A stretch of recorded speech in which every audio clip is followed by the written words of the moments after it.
Fangirl Thursday today. I'm excited for you guys to all be here. Tonight we are chatting with Heather Karn, and she is the author of the First Blood series, and that's the series we're going to be talking about with her tonight. I'm very excited to have her on here with us. Now, I don't want you guys to be confused when you see Heather and think, she looks awfully familiar, and confuse her with her twin sister, Melanie Gilbert. Hi, Heather. Hey, how's it going? Great. We're so excited to have you here with us. Thank you so much for joining us tonight. So how often do the two of you get mistaken for one another when you go to like book events and things like that together? Does it still happen often? Oh yeah, all the time. All the time? All the time. Yeah, especially if people who don't know we're identical, Mm-hmm. one of us, it gets real fun. It's like, you did not see me like at PenCon last year. Just Mm-hmm. going around and people like, I think I've already explained this to you. No, you haven't. Trust me. This is my first time around. That would be cool and kind of interesting and maybe slightly annoying, but You get used to it, but yeah, it's interesting. At first, you're like, "Wait, what do you? Oh, you saw Mel." And then it just after a while, you get used to it. Nope, wrong person. Yeah. well, we are here tonight to chat about your First Blood series. And I gotta say, the first thing that I noticed about this series was the covers for the series.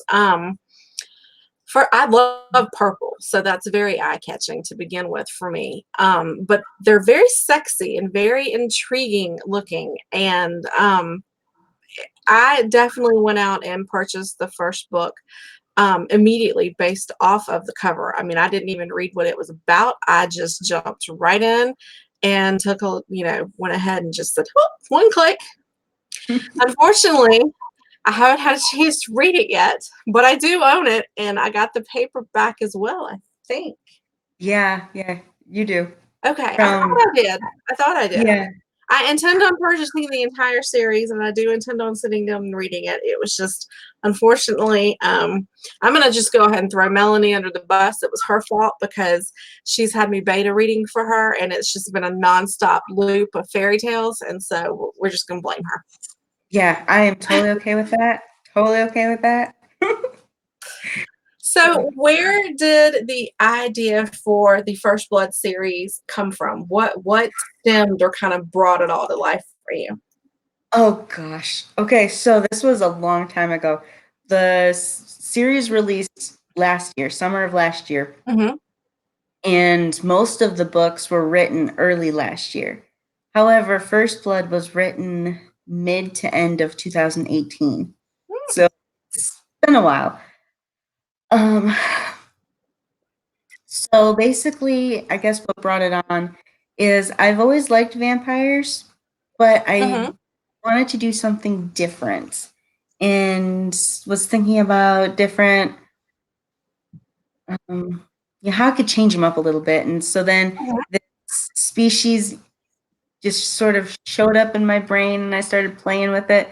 So I walk my lunch and I kind of do, scenarios with my characters and whatnot. And this species just started coming to life. And So you have one of those inner monologues going on in your head as you're walking for your lunch hour? yeah, there's actually a term for it. And I can't remember what it is, but an actual brain thing of constantly having your imagination going and Mhm. working with the characters. I mean, the character who played Raven, well, who is Raven in this series, has gone through multiple shifts in who he is in my brain. Mhm. If that makes any sense at all. But so yeah, they just keep playing in my head, new characters sprout up. And so I really liked this species and was like, okay, well, I finally need to figure out how I'm going to write it, what I'm going to do. And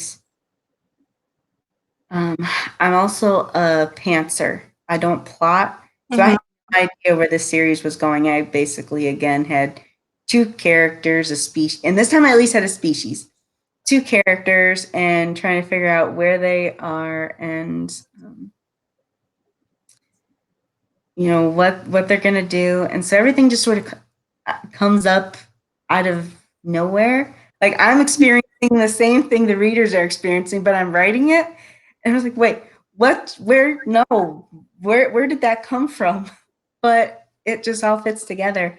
I And love that process. I love when authors say, I sat down with this idea and I just started typing or writing or whatever, and it just blossomed into this. And I thought it was going here, but my character said, I'm doing this over here. I think it's really cool the way that all plays out in your mind and is very alive and real. And I assume happening almost like a movie in your head.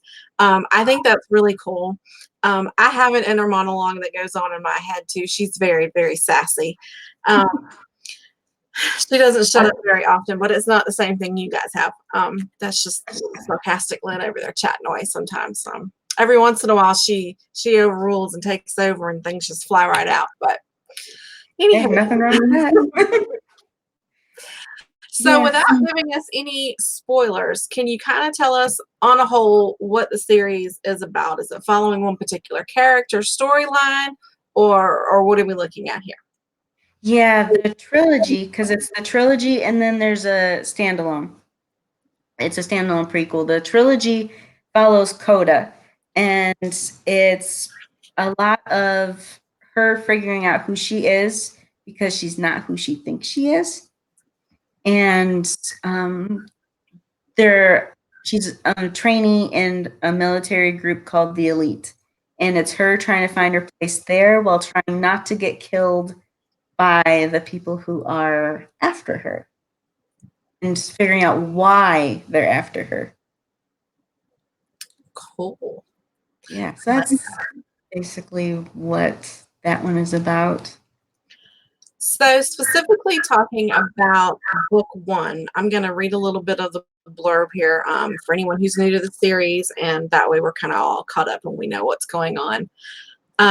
This is for book one, and it is First Blood.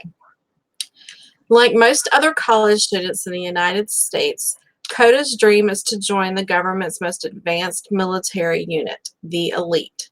Since the president's great reveal of supernaturals living amongst humans, every college student is required to interview for the elite. Being human and unable to fight are setbacks for Coda, but she soon learns she's not quite as human as she thought, or rather, she's not human at all. When a blood when a purple-eyed blood drinker named Raven, captain in the elite, announces publicly that she is one of his kind,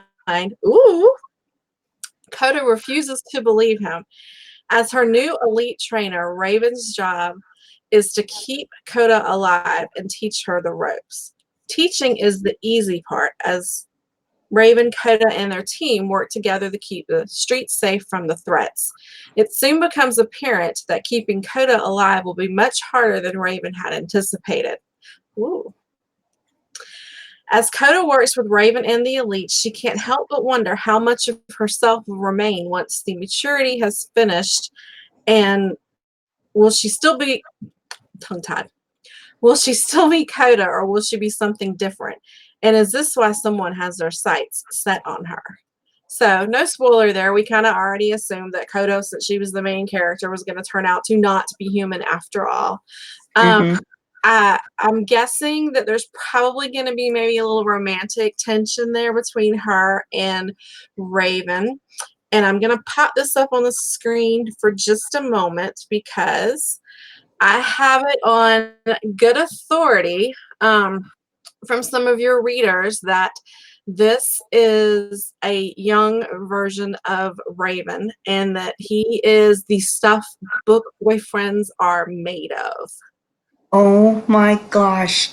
Yes, even I can say that. He is my most favorite male character I have ever written. He's everything. I mean, he's hot and he's sexy, but he's also extremely intelligent. He can be grumpy. He can be very grumpy. And a friend of mine who read the book, she's like, why does he stalk everywhere? And I'm just like, stalk and say walk away or whatever. And I'm just like, that is totally his personality. Nobody else is like Mhm. character's ever done that. But yeah, he is, and he's loyal. There's just so much about him that everybody loves. He's the alpha male of alpha males in this series. And Zero Tolerance is the prequel. It's his it's his prequel, and it was never supposed to be published. When I first had the idea for it, I wanted to do it just for me.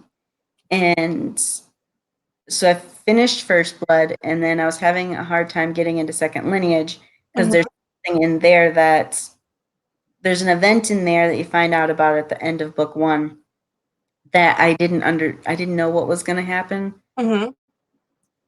And so You took a moment to get your head back in the right place for it, and so you went with Zero Tolerance, and you told, I guess, basically this is Raven's story. this is Raven's story, how he joined the elite and how he met several of the characters that are in the trilogy and Mhm. how he grew up. Um, at the beginning of the series, well, at the beginning of this book, you find out that his kind aren't liked by most people. And as it goes along, he's able to show people, I'm not who you think I am. My people aren't who you think I am. And it gives a different look into his life and his personality and how he looks at things. And yeah, he I love him. And I know Melanie has this hugest crush on him, and I hate to tell her, but he's mine. I created him. She So, may or may not have been the fan I was referring to who gushed over him. yeah, I know she gushes. She gushes to me still. I think there's a couple comments over there where she's like totally fan Yeah, him. I'm gonna pull some of those over in a few minutes for us to answer. So Yeah. this sounds a lot different than your Twilight vampires or your Bram Stoker vampires. So, how is your story different from those traditional stories that we grew up reading? Um, there are some big differences. There's actually the blood drinkers, ravens kind, they're called Van Loor. And so there's both in the series Van Loor and vampires. Hmm. Van What's the Loor difference are between the two? um the Van Loor are cousins to the vampires. They don't have the strong must have blood, uncontrollable thirst for it. They Hmm. survive, but they only take blood willingly. So if someone's not willing to give it to them, they won't take it. Even if they need it, they won't. And they're so I offer myself as sacrifice over here. I'm just saying, take a little nibble. yeah, I would not suggest that though, because they're actually venomous. Oh, So what they've in the past they have taken from the wrist or the neck, but in this time period, they actually each carry a kit that they use to draw blood from people. well, there's nothing sexy about that. Well, there is if you're a Van Loor who's dating a Van Loor and you don't have to worry about poisoning your boyfriend. So yeah, Ooh. so that can be. So yeah, that was a fun one, and yeah. So I'll just leave that one there. But Well, I also then. Bow, chow, wow, wow. So yeah, once they take their first blood, which is where the title comes from, Mhm. their eyes turn purple, which is an indication of their strength and how much. And if they need blood, their eyes are more black, and if they've just taken it, they're more purple. Oh, Um, let's see. There's a good way to judge their mood then. exactly, and but it's also, especially for them being elite, really bad because the enemy can see how strong or weak they are Oh, based on the eyes. And so that was one of Raven's first warnings to Coda is, you know, never go into a battle without having drank enough blood. So that's not giving anything away, trust me. okay. What order should these be read in? Because if I'm not mistaken, it's in a different order than what I have them included on my little list there. Yes. So they can be read actually in several different orders. The one that most readers have told me they prefer them in, it was actually stop. Um, the way they were released in is that it goes first blood, second lineage, and then zero tolerance, and then third house. So the prequel fits believe it or not, the prequel can fit in any spot in the release in the way it is, but it fits best between second lineage and third house because the event okay, we'll just the event that happened in at the end that's mentioned at the end of First Blood actually occurs in Zero Tolerance. So you learn a lot more about how that happened. It's only skimmed over in not much detail in the series because of having Zero Tolerance, and Zero Tolerance was needed. It was so needed. Awesome. Awesome. Yes. It Before we, oh, the dog someone wants wants to to say appear. hi. Oh, Hi. we love puppy dogs. Yes. So before we move on to our other questions that I had for you, we're going to pop in and see who all that we have joining us. Of course, Melanie is here, and looks like we have Mary is with us, and Jenny and Kelly Martin is here. I do love me some Kelly Martin. Melanie actually has a question for us. Let me see if I can pop this in. Melanie wants to know, why did you pick St. Louis to destroy? Now, Okay, I don't know that the story behind that, but one of the first things she said when I told her I was going to interview was, you need to find out why she picked St. Louis to destroy. Because apparently Melanie is taking this very personally. And I don't know what St. Louis did, but apparently we need to know. yeah, so that's actually the event that is related at the end of First Blood. It was destroyed. Um, I picked St. Louis randomly. Like, I didn't know where. I don't. It needed to be about a certain distance driving time between where. Yeah, it just was. It basically came down to Google mapping distances and hours and different things like that. And it was a main hub. It was, it's where everything intersects, big city.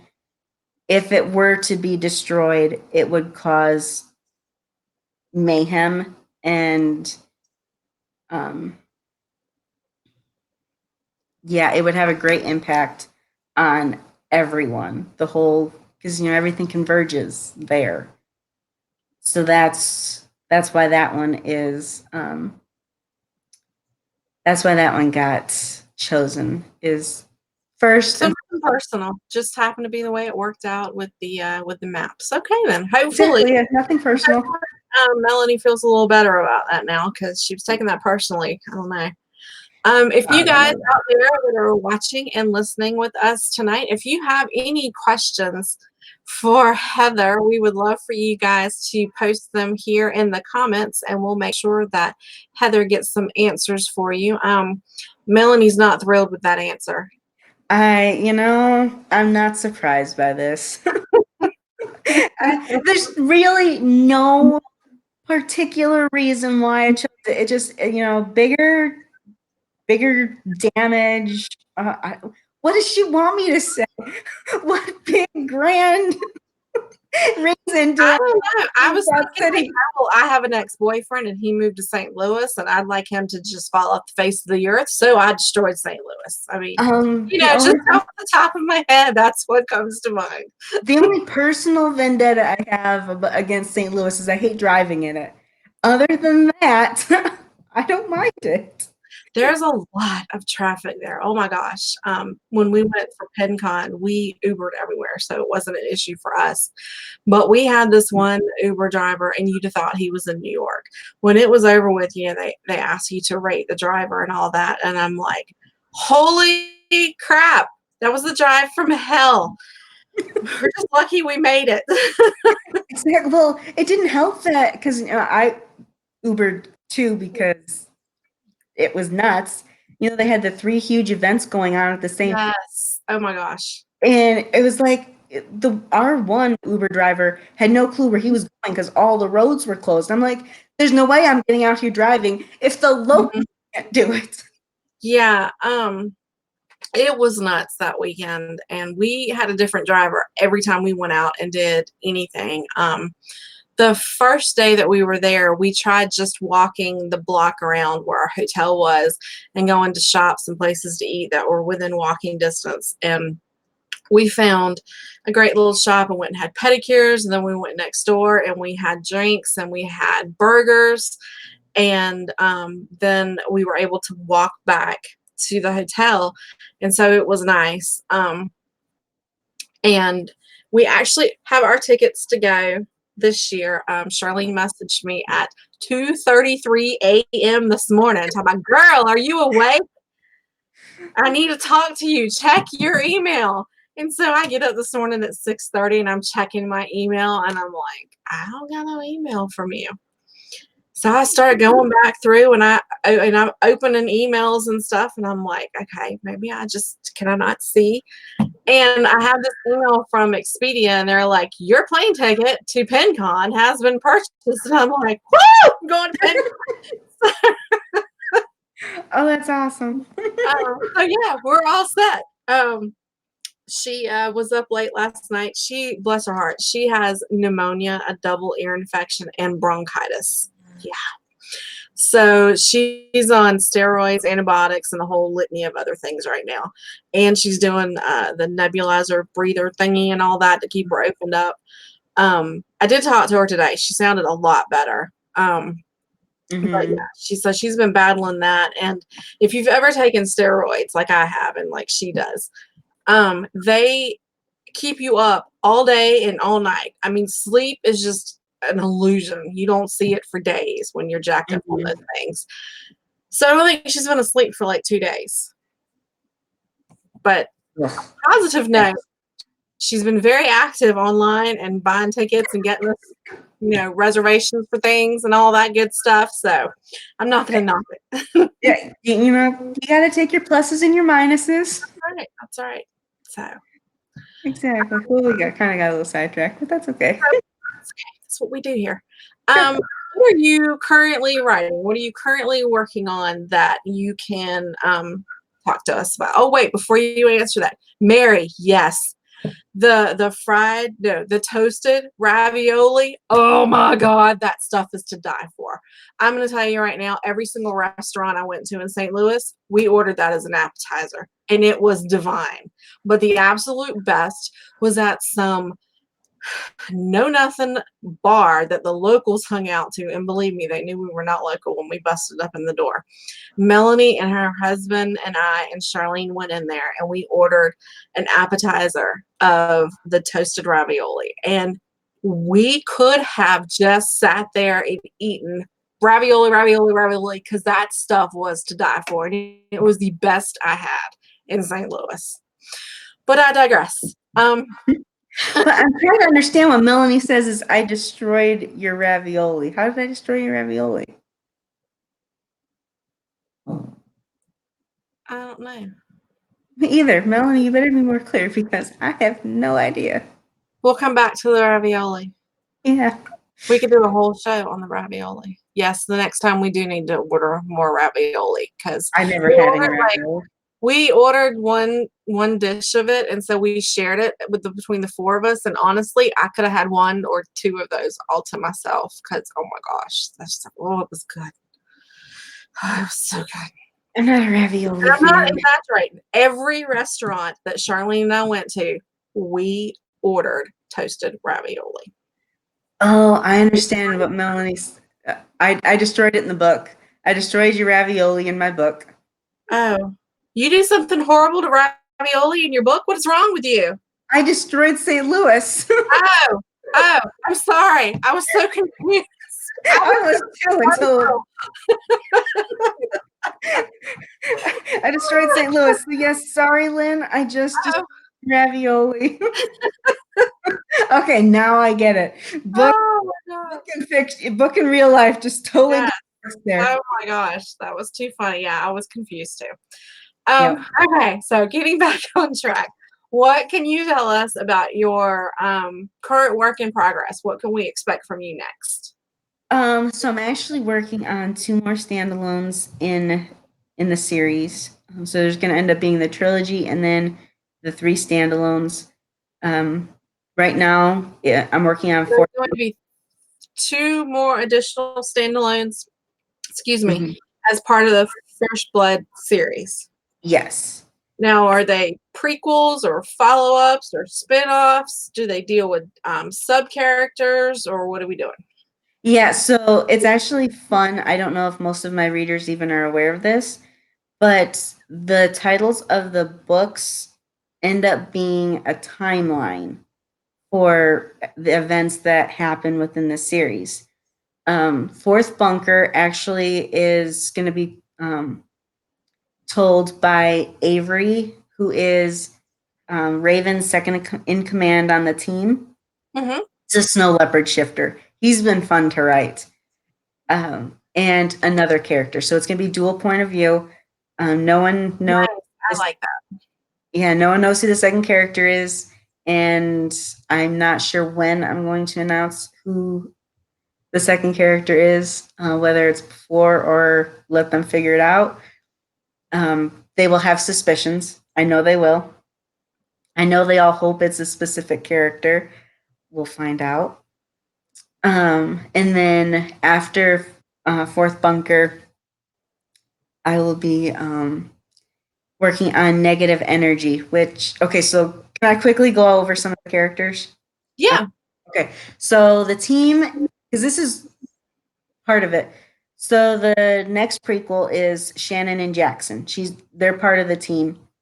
These two were fun because even I didn't know their secrets. Their secrets have secrets.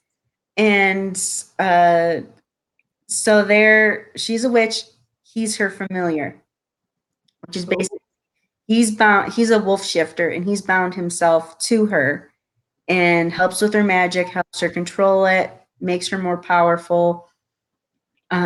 And so they've been together for a while, and you learn these different things about them as the series goes along because, Shannon will confide in Coda and different things. But it's going to be Negative Energy is their prequel. This actually happens before Zero Tolerance. Negative Energy, Zero Tolerance, First Blood, Second Lineage, Third House, and Fourth Bunker. So that's the timeline of them. And they can be, yeah. And so it's just going to be a standalone. I don't know who will.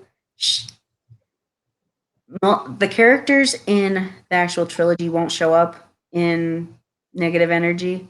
I might do something at the end. Although most people are angry with me for something I did at the end of Third House that will get resolved in Fourth Bunker because they hated I didn't resolve it. And it has to do with those two. Okay. Jackson. Sorry, that was for readers. Don't hate me.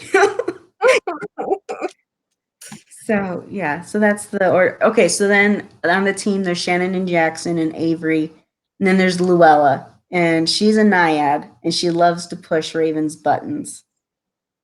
I And love her name, Luella. yeah, I don't know where that one came from, but she's a riot, and she's definitely one of yeah. She loves guys and going out and having fun, and new boyfriend every week, and Raven can't keep up with her. But then I have to tell you though, Raven is the best alpha male I've ever written. Gisele, who's not on the team, she's the um, alpha female of the Coyote Shifters. She is the one that all the women love to hate at the beginning. They can't stand her. But by the end, they love her. And she has to be one of the best females I've ever written either. And yeah, so it's everyone says the same thing. I hated her. I did not like her. I despised her. Mostly I think it's because how she comes off. But yeah, anyway. You get more of her in the prequel, in Raven's prequel. And Cool. people understand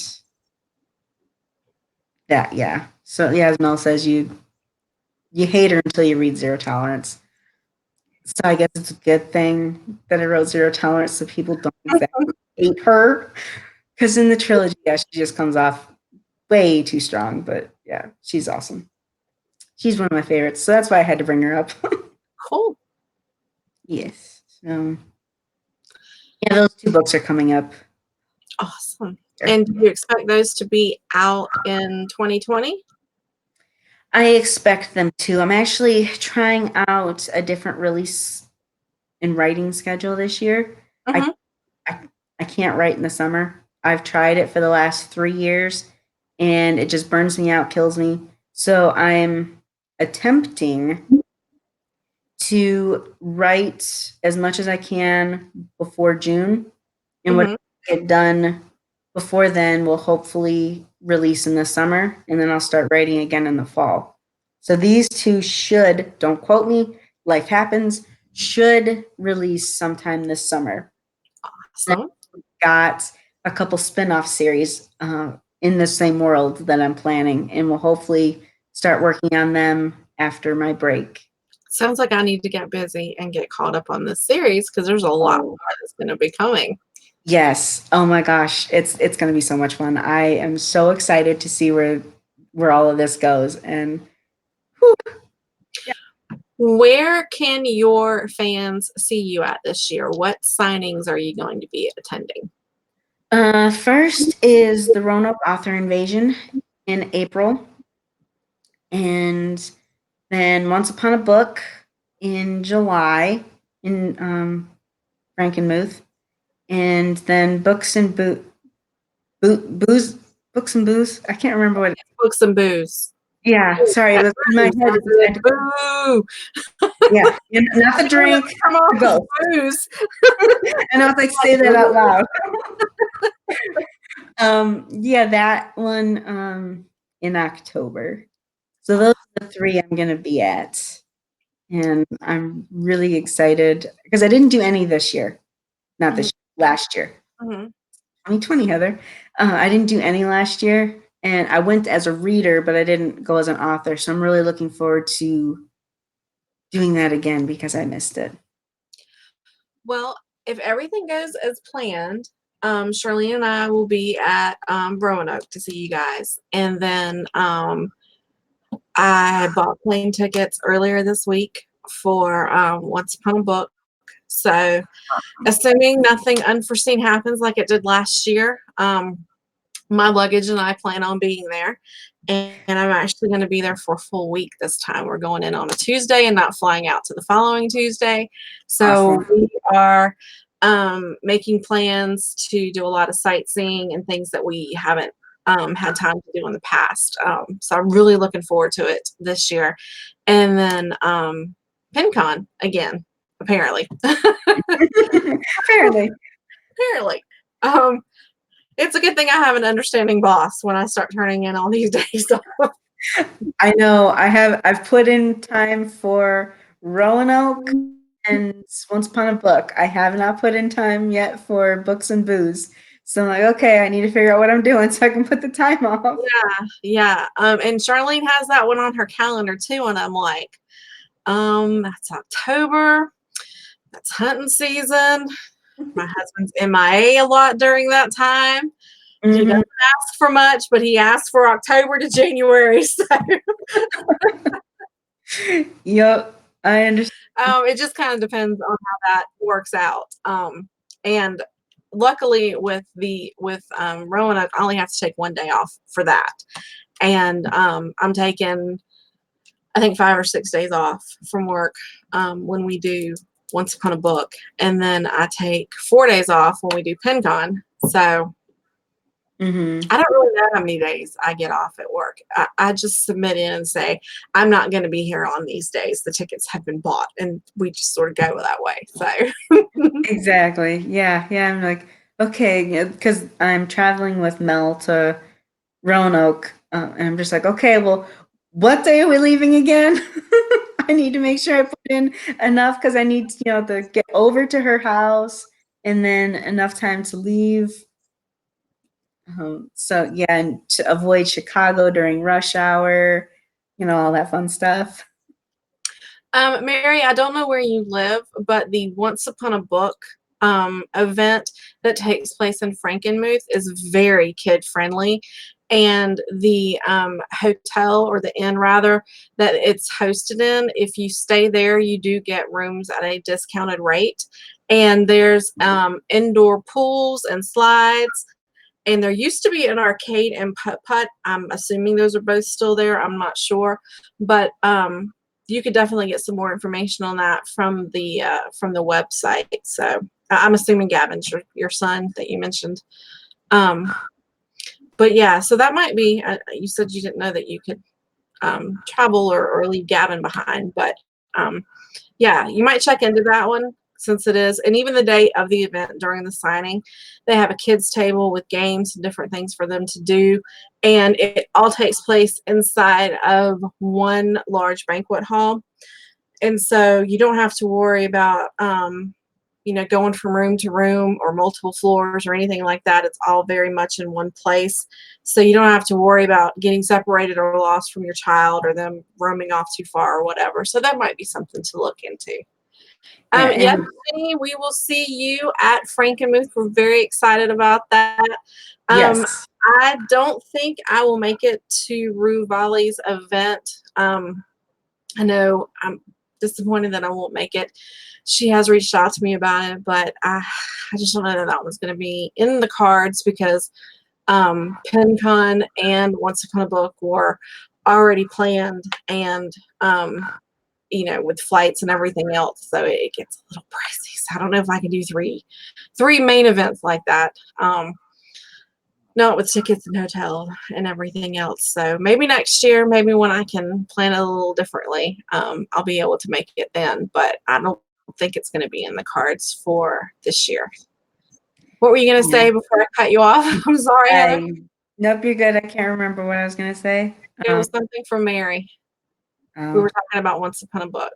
and yeah, Frankenmuth is just a beautiful city to just. Oh, it is. It is so adorable. It looks like something right out of a fairy tale. And Bronner's, if you go, you have to go to Bronner's. I go there every year.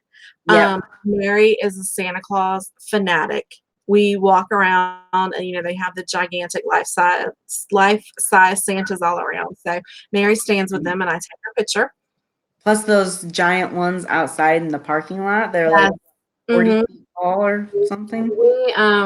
We go in there and we spend an entire day in that store. Uh-huh. If you guys aren't familiar with it, My they favorite place. they have a buttload of wheelchairs in there. So my mother-in-law, she can't walk for that long of a period of time.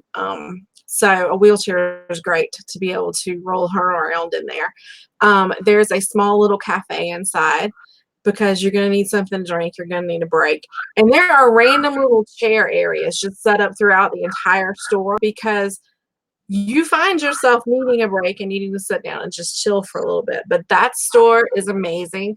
We go every year and I buy ornaments from there every single year.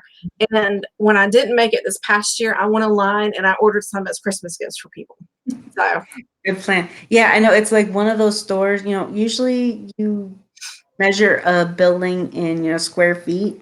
mhm, Oh, they measure that one in acres because yes, it's like 2 point something acres huge. it's massive in there. Yeah, you have to remember which entrance you actually. Yes, that's why they have maps at the door. Exactly, maps, It's crazy. okay, this is, the west just remember, I entered at the west entrance or the north. Just Yes, remember, yes. otherwise you're walking the parking lot trying to find your car. It is I walk around in there and take tons of pictures every year because I am always amazed at all the ornaments that they have and the Christmas decorations that they have.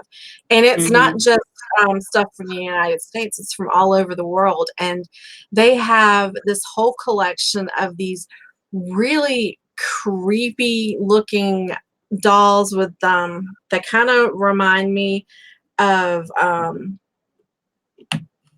of, remember the, ventriloquist doll, Madam, and she had the big nose and all that? Well, they have these dolls in there that look like that with a really big nose, and they're very ornate looking, and they're all dressed up in their finery, and they're gorgeous, but at the same time, they are uber creepy looking. Uh-huh.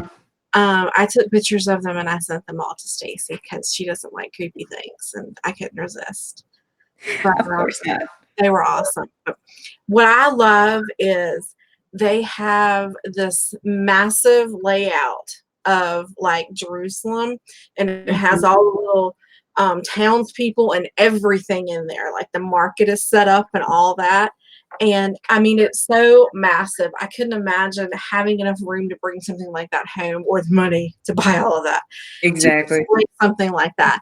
But to go in there and see it is just breathtaking. And I always take pictures of it and post it every year. Right. I think it's really cool. And it's not just, what's on the floor. I mean, you have to look up. I mean, there's Yeah. trees hanging from the ceiling. Every inch of the ledges are, if you've never been to Bronner's, look them up online. They have videos and you can take a little tour or follow them on social media, which, of course I do because I'm a Christmas fanatic. Hmm. Just, I mean, it's everywhere. It's gorgeous. It's my mecca. So. Well, I want to thank you for joining us here tonight. I want to remind everyone to make sure if you haven't grabbed the first book in the series, there's the gorgeous cover.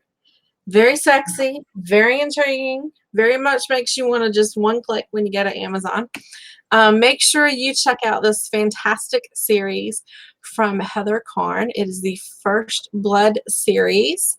Um, 3 books in the trilogy and the prequel are out now, with more coming, hopefully, fingers crossed, this summer.